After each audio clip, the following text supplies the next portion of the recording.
5.1 Introduction. The questions that are dealt with by criminal psychology are: why are there crimes in the society? Can any society be free of crime? Why does a person commit crime? Can crimes be prevented?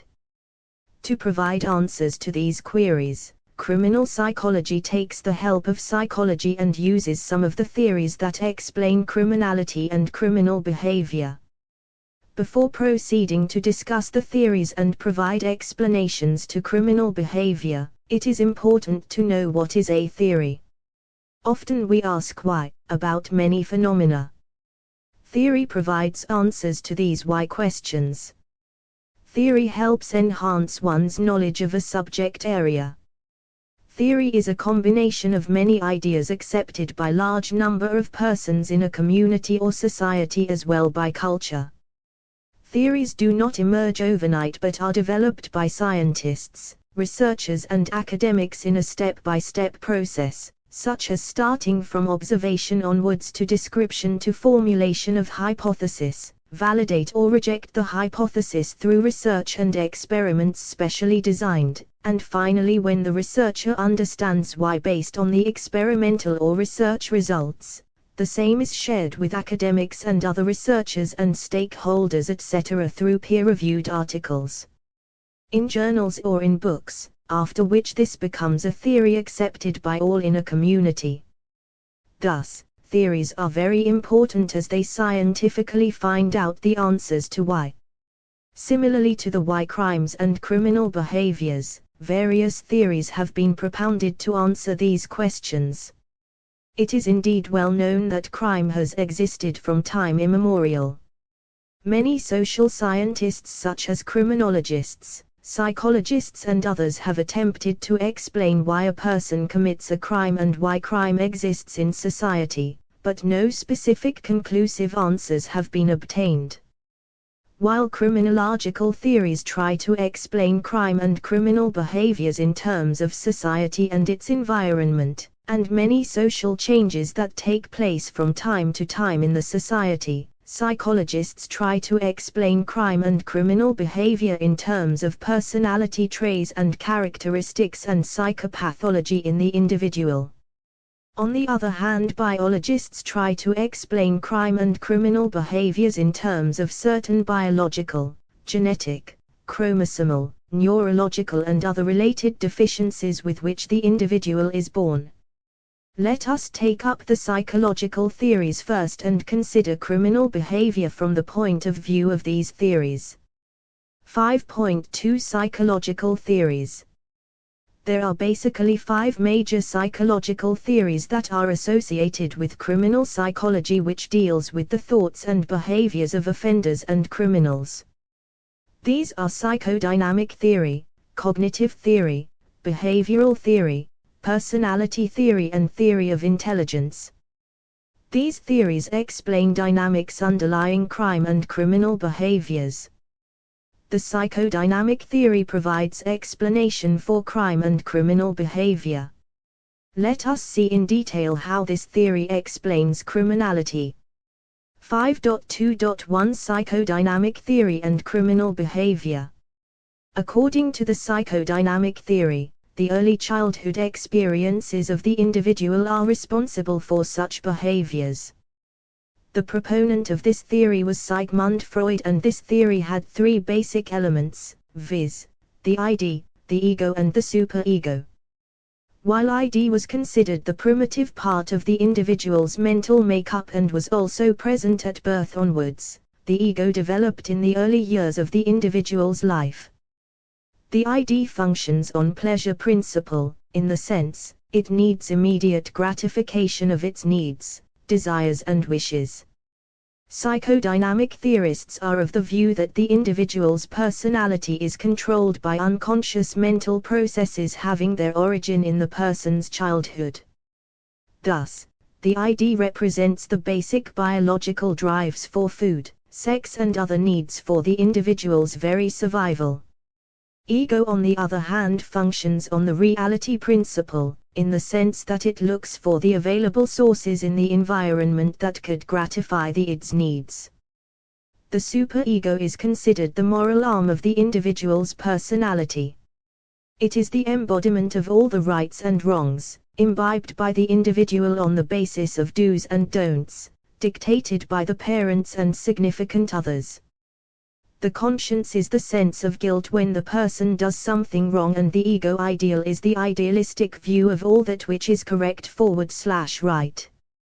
While the ego tries to gratify all the needs of the ID, it also makes sure that the superego's requirements are not ignored and the ideal self remains and the person is not overwhelmed by guilt feelings.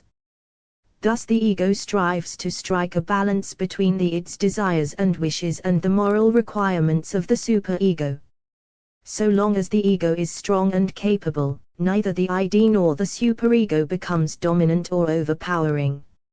According to psychodynamic theory, the ID has been considered responsible for criminal behavior. As mentioned above, ID is concerned with immediate gratification of its needs with no concern for others or what is right and what is wrong. For instance, criminals have no concern for their victims or the society or its laws and regulations.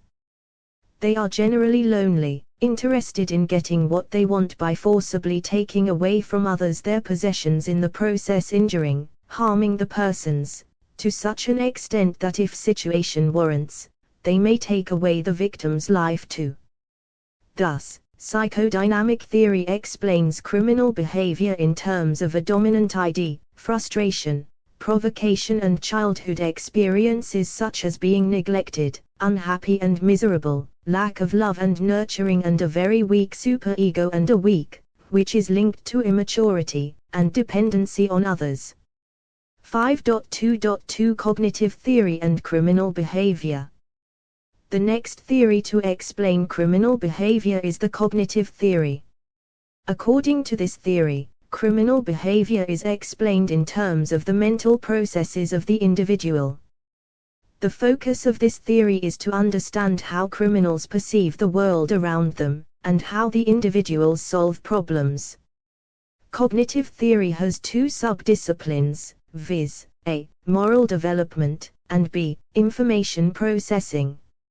A. Moral development. The focus in moral development is to understand how individuals morally represent the world and how do they reason about that world. In information processing, the focus is to study how people acquire, retain, and retrieve information. According to this theory, moral development goes through 3 different levels and 6 different stages. Level 1 is called pre-conventional, which contains stages 1 and 2. Level 2 is called conventional and contains stages 3 and 4. The third level, Level C, is called post-conventional and contains stages 5 and 6. In pre-conventional level, which covers kindergarten to class 5, stage 1 refers to obedience and punishment. Children will have to learn to behave according to acceptable norms as laid by parents, teachers and the school. Obedient behavior in children at this stage is ensured through punishment. In stage 2, the main characteristics to be developed by children include individualism, instrumentalism and exchange. This stage focuses on the child developing the right behavior, inferring that the child behaves correctly and acts appropriately in his or her own best interests. The level 2 is the conventional level. This covers stages 3 and 4. In stage 3, the individual is able to understand and recognize that he/she is a member of the society and has certain roles to play and are concerned with the approval and disapproval of people in the society. Stage 4, which is contained in this level 2, focuses on the individuals accepting the importance of laws, rules and customs of the society. Such an understanding helps the individual to function properly in the society, obey and recognize the social pillars of the society. In other words, the child or the individual develops into a person who is reliable, who can distinguish between right and wrong, is decent, hardworking, helpful and compassionate towards others, engages in voluntary work and takes up worthy causes to work on for the benefit of the society, etc. The person is law-abiding and follows all norms. At this point, it is important to remember that no society can function without law and order, and by punishing those who violate the law, the society ensures obedience from its people. In other words, people obey law and order due to fear of punishment.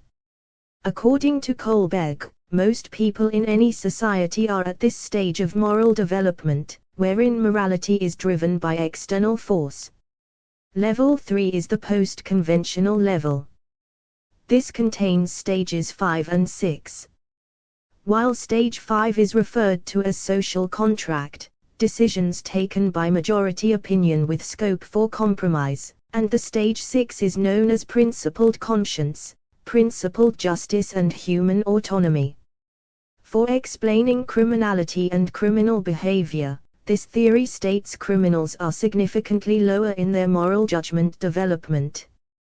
Thus, one explanation for criminal behavior based on this theory is that those who are low in moral judgment are more prone to criminal behavior as compared to those who are high in this characteristic. B. Information processing and criminal behavior. Under cognitive theory, information processing is an important aspect. According to this, people use their thought processes step by step to make a decision based on the information that they received through their information processing system. For instance, as the individual experiences an event, he/she gathers all the relevant information from the environment and stores them for retrieval at a later time. Then the person searches for the appropriate response and from amongst the responses, selects the most appropriate one for action. Those persons who use the information correctly and appropriately will avoid criminal or delinquent behaviors. Also, those who make reasoned judgments when encounter emotional situations would most likely avoid criminal or antisocial behaviors. One of the reasons for inappropriate reasoning is the faulty cognitive processes. That is, the individual is following what he/she had learned in childhood. Also, such inappropriate reasoning may result from a very long period of exposure to violence and also can be the consequence of rejection and neglect experienced in childhood. These persons tend to become hypersensitive and often resort to violent behaviors as a coping mechanism, in addition to becoming alcohol and substance dependent. Thus, cognitive theories explain criminal behavior as a defect in thought processes, mental development and moral thinking. 5.2.3 Behavioral theory and criminal behavior. The main tenet of this theory is that all behaviors are learned and hence can be unlearned, and a new behavior which is more appropriate and desired can be learned in place of the undesirable behavior. By the same logic, criminal behavior or violent behaviors too are learned and so can be unlearned, and in their place new and desirable behaviors can be learned afresh. Behaviorists opine that behaviors are not inherited but are learned during growing up on the basis of their experiences in their environment. Violent behaviors and criminal tendencies are learned by the individuals from their experiences in their environment. For instance, the individual in his/her childhood years, if had been observing his father or any other adult or peer being rewarded for violent behaviors, then the individual acquires and internalizes the violent behavior, and uses it to get the desired outcome. This is also termed modeling, as stated by Bandura. Thus, according to behavioral theory, criminal behavior is a learned behavior. If an individual, during his childhood, had experienced a violent environment or had witnessed time and again violence getting rewarded, or if he/she had acquired criminality as part of socialization in his community, then one can expect such an individual to indulge in criminal and violent behaviors. 5.2.4 Personality theory and criminal behavior. Every individual thinks, feels and acts. Personality can be described as the individual's pattern of thinking, feeling and acting, that is, the behavior of the individual. Basically, personality deals with two areas, viz. Individual differences and how various parts of the person combine together as a whole. Most definitions of personality focus on the characteristics and patterns of behavior of an individual. Personality is determined by the interaction of hereditary and environmental factors. Other characteristics of personality include consistency, its impact on individuals' behaviors, and its multiple expressions in thoughts, feelings and close relationships with other people in the environment. Thus, personality can be defined as the characteristic sets of behaviors, cognitions and emotional patterns which evolve from both biological and environmental factors. Thus, personality is relatively stable characteristic of a person that helps behavior consistent across situations. There are many personality theories, but the one that could explain criminal behavior appear to be that of Eysenck's theory of personality. This theory of Eysenck is also known as personality theory of offending. It is also known as the Penn model. Eysenck considered criminal behavior as the outcome of interactions between extraversion, neuroticism and psychoticism. All these three traits can be measured and interpreted. While E refers to the overall the person being sociable, active, lively and sensation-seeking etc. N stands for persons being anxious, depressed and react strongly to adverse stimuli. P refers to psychoticism, and people getting high scores on this dimension are considered to be relatively more aggressive, antisocial and more egocentric, and Eysenck related P to the functioning of the nervous system, and according to him /her all the three E, N and P traits are determined largely by genetics. On the basis of this theory, Eysenck considered criminal behavior as arising from immature development, selfishness and persons demanding immediate gratification of all the desires and wishes which arise within. In almost all societies, many of these behaviors are intervened by socialization process, and the individual is trained and made to learn to postpone his gratification etc. However, in the criminals, socialization process does not have the needed impact, and such persons continue to act irresponsibly and remain immature and cannot tolerate frustration arising due to the needs and wishes not getting gratified immediately. These frustrations lead to anger, violence and indulgence in criminality. One of the personality disorders associated with criminality is the antisocial personality disorder, characterized by impulsive behavior, excitability, lack of remorse, violating other people's rights, and linked closely to adult criminal. The important factors of personality that influence criminal behavior are biological risk factors, adverse childhood experiences, negative social environment and substance abuse. As for biological factors, the variances and abnormalities in autonomic arousal, neurobiology and neuroendocrine functioning have been found to increase the probability of a person to commit a crime. In regard to adverse childhood experiences, it has been noted that children who are brought up or raised in bad situations are considered to be at greater risk for indulging in delinquency during childhood and adolescence and criminal behavior during adulthood, as compared to those who are brought up under favorable and good-loving situations. Another factor contributing to criminal behavior is the social environment, such as the crime-filled neighborhood or living in a home with either or both parents involved in criminal activities.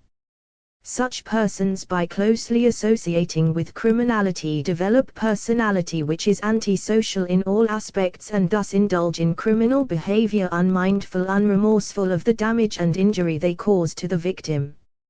Furthermore, extreme poverty and struggling for food causes intense stress, and such persons are more likely to indulge in crime.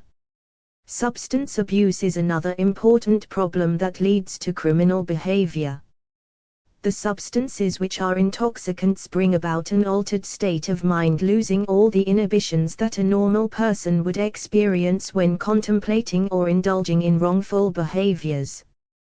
These intoxicants cause physiological and psychological changes affecting adversely the individual's ability to control himself and also his decision-making ability.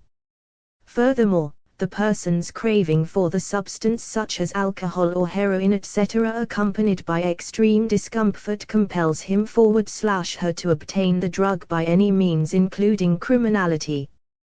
Thus, personality theory is able to explain criminal behavior in terms of a number of factors such as psychoticism trait, antisocial personality and factors such as biological, physiological and psychological factors including substance abuse, poverty etc. There are different modalities through which criminality has been associated with personality. The question in this regard is whether there is a typical personality associated with criminal behavior. Many researches in this area have shown contradictory findings, even though the link between personality and antisocial behavior has been fairly well established through research. Many facets of personality or the traits of personality combine together to form personality of an individual. More specifically, personality traits refer to the persisting underlying tendencies in an individual to act in a certain way in particular situations. These personality traits are combined together into super traits which characterize an individual's underlying personality. Traits which also contribute to the emotional and experiential spheres of life, define people's perception of the world and explains how that perception influences the physical and psychological outcomes. As pointed out by Miller and Linham, many structured models of personality exist, each consisting of a set of traits and super traits. As one considers crime and personality, it is seen that these two are linked in two ways, viz., certain traits or super traits are linked within a structural model of personality and onto antisocial behavior. Of the structural model, the main ones include the 5-factor model of McCrae and Costa, the Penn model of Eysenck, the 3-factor model of Tellegen and the temperament and character model of Cloninger et al.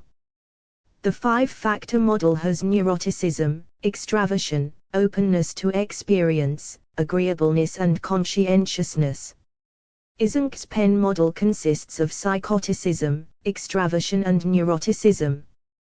The 3-factor model of Tellegen covers positive emotionality, negative emotionality and constraints. The 4th model of Cloninger and colleagues contain traits such as novelty seeking, harm avoidance, reward dependence, persistence, self-directedness, cooperativeness, and self-transcendence.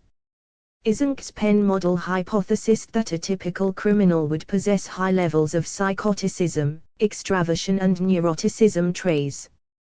Cloninger on the other hand hypothesized link between antisocial personality with high novelty seeking, low harm avoidance, and low reward dependence. Another way by which personality theorists link the personality with criminal behavior is by asserting that abnormal persons, and persons showing deviant behaviors possess criminal personality. These personality include psychopathic personality trait, sociopathic or antisocial personality trait.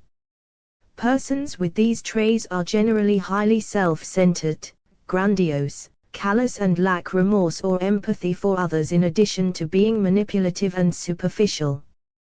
They are impulsive, irresponsible, and antisocial in their behaviors. Some may suffer from antisocial personality disorder as classified by DSM-5 of APA, and this personality disorder persons do engage in criminal behavior, or it may be stated that those who indulge in criminal behaviors may suffer from this personality disorder. While personality is linked to criminal behavior, many researches have shown that the environment too plays a significant role in criminality. For instance, a person having antisocial personality trait may not necessarily indulge in criminal behavior.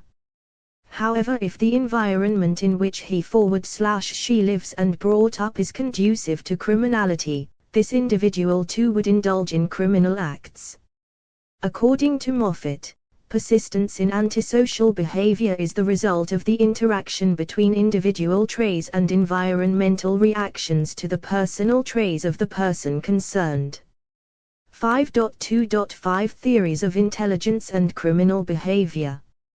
Until now we explained criminal behavior by different psychological theories, such as the psychodynamic theory, cognitive theory, behavioral theory and personality theory. Now we will discuss criminal behavior from intelligence perspective, that is intelligence theory. Before proceeding, let us define intelligence generally and from psychology point of view. According to the general definition, intelligence is the ability to acquire and apply knowledge and skills. The Merriam-Webster dictionary states that intelligence refers to having or indicating a high or satisfactory degree of intelligence and mental capacity.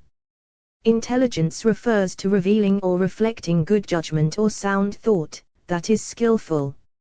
Psychologists define intelligence as the functioning of a number of related faculties and abilities that enable the individual to respond to the different environmental pressures appropriately. It may, however, be kept in mind that even though there is no single or correct definition of intelligence, most definitions have certain common features. For instance, intelligence is a property of an individual which interacts with its various aspects of the individual's environment. Intelligence is also related to the individual's ability to succeed in realizing an objective or reaching a goal. The ability to adapt oneself to the different objectives and environments.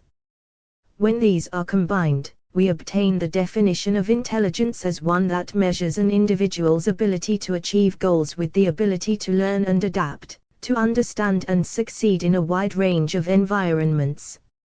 Whether intelligence is in any way related to criminality has been a topic researched a great deal. The research results over centuries have demonstrated that individuals with low intelligence quotient, IQ, tend to be more likely to engage in criminal behavior. An important research in this regard is associating school performance with intelligence and criminal behavior. Studies that have worked on future delinquency and adult criminality have demonstrated that the IQ and poor school performance are linked to each other, and the youngsters who fail or drop out of school due to poor performance and low IQ and also having very few career options, indulge in criminality and antisocial behaviors. Thus, it may be mentioned that based on research work relating IQ with criminality and low school performance, those youngsters who drop out of school without even obtaining the minimum level of education, have relatively less opportunity to get any suitable vocation or job and thus tend to indulge in crime. Some studies have also indicated that low verbal intelligence, low verbal IQ, is obtained in those children who are considered poor school performers and who are also low in academic achievement, both of which together lead to their likelihood of indulging in criminal activities. Many theories of intelligence have shown that people with low IQ are likely to be impulsive, break the law, do not have social bonding, struggle at school, etc., all of which are related to criminal behavior. At the same time, people with high IQ also indulge in criminal behaviors. In this context, there are many examples of genius, high IQ, indulging in crimes, as for instance many white-collar crimes that go undetected. Such high IQ persons plan meticulously every detail so that their crimes go undetected, and even if detected they will be able to escape as no evidence of any kind is left back. Many computer-related crimes, money being drained out of someone's account, etc., are typical crimes committed by persons with high IQ. Oleson took one group of persons with high IQ and the other control group and compared crime rate between the two groups, for 72 types of crime, that included minor offenses as trespassing, copyright violation, to serious crimes like arson, kidnapping and fraud. She concluded that the high IQ offenders got away with their crimes and very few convictions for the reported offenses by them. Oleson interviewed these offenders, and reported that the exceptionally bright persons appear to be more inclined to commit crimes because they do feel alienated from others because of their high IQ. They suffer from social maladjustment, and experience more isolation, bullying by peers and difficulty in forming attachments and bonding with significant others. All these characteristics make them at risk for committing crimes. Despite the fact they do commit crimes, the rate of crime committed by them is far lower than those committed by persons with low IQ. Oleson's book, Criminal Genius: A Portrait of High Offenders, published by California University Press, has brought out the high IQ crimes, and the findings has implications for criminal justice and public policy. While there is a relationship between IQ and criminality, the debate continues about the extent or degree of this relationship between lower IQ and crime. One of the criticisms against this relationship is the measurement of IQ itself. It is argued that the IQ tests measures only middle-class knowledge and values rather than innate intelligence. Furthermore, those who score low on IQ tests also belong to different cultural backgrounds and suffer from certain structural disadvantages, as a result of which these persons are involved in more criminality. However, there are explanations about IQ being a causal factor in crime-related behaviors. However, research results to quite an extent appear to be contradictory, with some researches showing no significant relationship between IQ and criminality. Despite all these, one may conclude this section by stating that intelligence theories do indicate IQ being a correlational factor to crime. Low verbal IQ and poor school performance and lack of education etc. do lead persons to take to criminal activities to survive and sustain living. However, IQ alone is not the deciding factor in criminality. As pointed out in this section, there are many biological, psychological and sociological theories which have put forward many factors which all combine together contributing to criminal behavior. 5.3 Biological and integrated theories. These theories focus on neurobiological factors contributing to criminality. Amongst various factors, 3 biological factors have been found to be associated with crime-related behaviors, and these are psychophysiology, brain and genetics. These are discussed in detail in this section. 5.3.1 Psychophysiology and criminal behavior. This refers to the arousal levels within the individuals which can be measured. Heart rate and skin conductance are the 2 common psychophysiological measures that explain antisocial and criminal behaviors. While both these measures are related to autonomic nervous system functioning, the skin conductance reflects sympathetic nervous system functioning, whereas heart rate reflects both sympathetic and parasympathetic functioning. Antisocial and criminal behaviors are explained by the functioning of these physiological measures. Blunted functioning of these systems causes antisocial and criminal behaviors. Elaborating the blunted physiology explanation, it may be stated that as the physical and mental state is disturbed by the blunted physiology, the individual feels extremely uncomfortable and wants to do something, even indulging in criminal behavior, that would relieve him/her from the state of discomfort. In other words, indulging in criminal behavior leads to higher arousal level, which reduces the state of discomfort.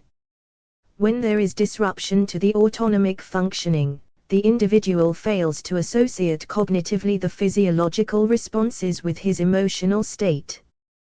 This leads to inappropriate behaviors such as antisocial behaviors due to the so-called somatic aphasia, in which the individual cannot identify accurately his own bodily state. Also, blunted autonomic functioning affects adversely the emotional intelligence, thereby increasing the psychopathic traits in the person, which in turn disrupts the development of moral emotions such as shame, guilt and empathy.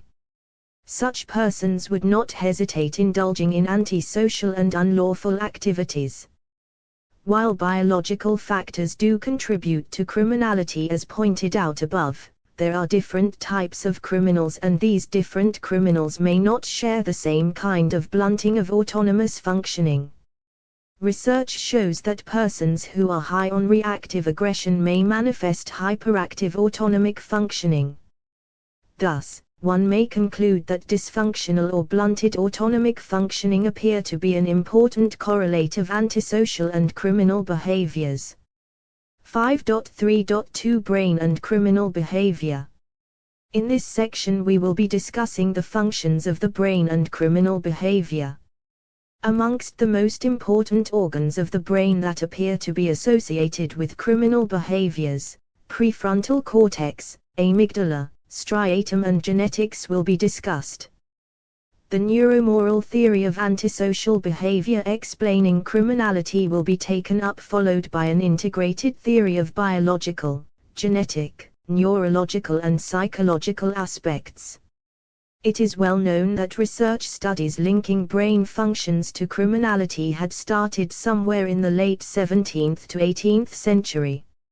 Since then there has been no looking back, and from associating mental retardation and abnormality in brain function to criminal behavior, the present-day research has taken up typical areas of the brain like the prefrontal cortex, amygdala etc. to criminal behavior. As for the brain, relatively recent research shows that antisocial and criminal behaviors are found in those persons who exhibit reduced brain volumes and impaired functioning in those areas related to executive functions in the brain. Other researchers pointed out that impaired functioning of emotional regulation is associated with criminal behavior. On the other hand, researchers working on decision-making pointed out that the executive functions of the brain shows abnormality in decision-making in cases of criminal behavior. Thus, brain has an important role to play in criminal behavior, especially when the area related to executive functioning is adversely affected or is not active or functions inappropriately, thereby impacting negatively the decision-making and emotion regulation functions, thereby leading to antisocial and criminal behaviors. Most of these criminal behaviors are attributed to the prefrontal cortex, which is responsible for the executive functions of the brain such as the decision-making, attention, emotion regulation, impulse control and moral aspects of behaviors. This prefrontal cortex in criminals and antisocial persons is considered to suffer from structural and functional abnormality, affecting the executive functions of the brain. Furthermore, findings from research on prefrontal lesions categorically showed that these lesions at younger age level disrupt the moral and social development of the individuals. Relatively more recently, Darby et al. Studied 17 patients who developed criminal tendencies after they were found to have developed lesions in the prefrontal cortex and other locations in the brain. They concluded that even though brain lesions may be in different locations, they were all connected functionally to regions activated by moral decision-making, implying thereon that disruption of neuromoral network and criminality are associated.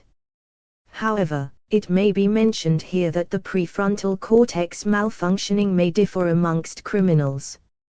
For instance, the lesions mentioned above and the malfunctioning etc. are obtained more in the conventional criminals rather than in white-collar criminals and other high-level operating criminals like the drug lord etc.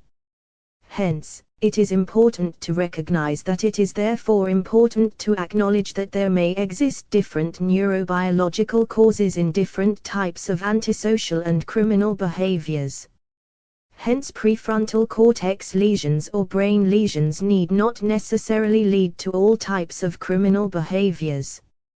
As of the present-day research, it is more associated with conventional criminality than other modern-day white-collar, cyber crimes, IT, information technology, crimes, etc. Another important region of the brain associated with criminality is the amygdala. This organ of the brain is involved with emotional processes and is implicated more for negative emotions such as fear, etc. Normal functioning of the amygdala is important for fear conditioning, and when amygdala is appropriately integrated with prefrontal cortex, it leads to the development of morality in the individual. In cases where there is maldevelopment of amygdala and where stimulus reinforcement learning is not present, this leads to an increased aggressive and antisocial behaviors. It has been pointed out that amygdala is associated with stimulus reinforcement learning that discourages antisocial and criminal behaviors. Also, it has been stated that if amygdala volume is reduced in adulthood, it may lead to aggressive and criminal behaviors, and be also associated with increased risk for future antisocial and psychopathic behavior. Another organ in the brain in explaining criminality is the striatum, which is involved in reward and emotional processing. Increased activity in the striatum has been associated with impulsive and antisocial behaviors. According to recent research findings, those individuals who are high on impulsive and antisocial traits show also high level of activity in the striatum. Under brain abnormalities, neuromoral theory is an important theory that explains criminality. According to this, impaired brain regions, other than PFC, amygdala and striatum overlap regions, such as the frontopolar, medial, and ventral PFC regions, and the anterior cingulate, insular, superior temporal gyrus, etc., which are involved in moral decision-making. One implication of the model is that significant impairment to the neuromoral circuit could constitute diminished criminal responsibility. 5.3.3 Genetics and criminal behavior. The aspect of hereditary factors associated with criminality has been researched comprehensively, though no specific conclusions could be arrived at, as many of these factors are impacted and influenced by social and environmental factors also. For instance, a large number of psychological and psychiatric variables, such as intelligence, personality and mental disorders, etc., have been associated with criminal behaviors. Almost all these factors are heritable, and 40 to 60% of these heritable factors contribute to antisocial and criminal behaviors. Another important factor to note is the interaction of gene with the environment. The predisposition of indulging in criminality by an individual is determined by the gene. However, the individual may not necessarily become a criminal or indulge in criminal behavior due to this predisposition. However, if the environment is such that, as for instance, residing in a criminal neighborhood or community, or being neglected and maltreated by people, family and society, it would render the individual susceptible to indulge in criminal behavior. For instance, a particular genotype DRD2, dopamine genes, when combined with having a criminal father, increased the risk for serious delinquency, violent behaviors, and being apprehended by the police. Thus, the gene-environment interaction contributing to criminal behaviors indicates how the genotypes influence the sensitivity of the persons to environmental stresses. Thus, one may categorically state that the gene-environment interaction is an important factor causing criminal behavior.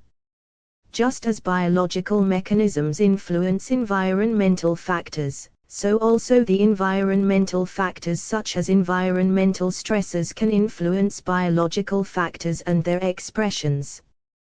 While biological factors interacting with environmental factors are considered to cause criminal behaviors, quite often the interaction between and amongst different biological factors can also influence criminal behavior. For instance, as mentioned earlier, the prefrontal cortex, which regulates the amygdala activity, if disrupted, or the connectivity between PFC and amygdala is disrupted, it leads to increased antisocial / criminal behaviors. It is therefore important to also consider the working together of the different biological systems in producing criminal behaviors. In addition to the above factors, based on the many theories discussed above, another important factor is the social environment, which is unhealthy or abnormal or criminalistic, may lead to criminality. Studies in this regard have identified early adversity and childhood maltreatment as two important risk factors that may lead to both neurobiological and behavioral problems in the individuals. Furthermore, it has been shown that for normative brain development and its function, there is a need for a healthy social environment. This knowledge regarding the association between healthy social environment, brain functioning and criminality helps in changing the social environment in such a manner that the criminal behaviors could be reduced in the individuals and in turn in the society. 5.4 Let us sum up. To summarize, in this section we discussed about the psychodynamic theories and also cognite theories in order to explain criminal behavior.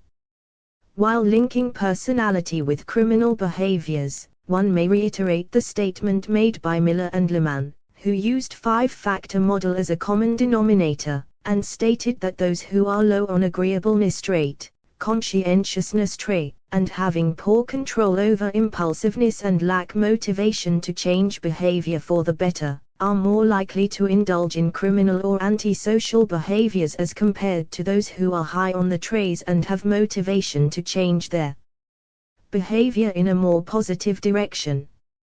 Also, since environment too plays an important role in behaviors of the individual, it may be stated that if an individual is brought up in an environment wherein the child through early attachments and social bonds learn to control his impulses, delay short-term gain for long-term personal and collective interests, when interact with the personality traits within the person, may explain the presence or absence of criminal behavior.